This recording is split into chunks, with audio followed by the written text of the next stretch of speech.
Here's how to convert Excel to PowerPoint using Windows. Using copy and paste. Open an Excel file. Select the data you want to use. Press Ctrl+C on your keyboard to copy. Alternatively, right-click and select Copy.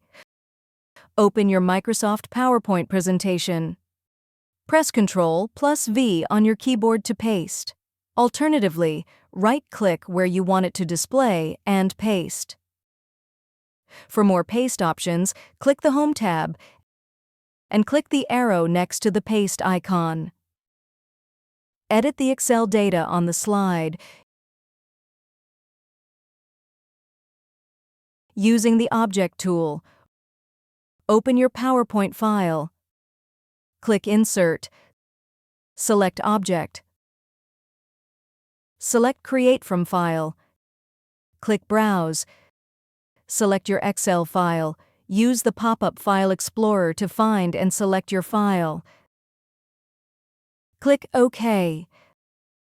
The data in the Excel file will be linked to your PowerPoint. If you found this video helpful, please click the like button and subscribe to our channel for even more helpful tutorials.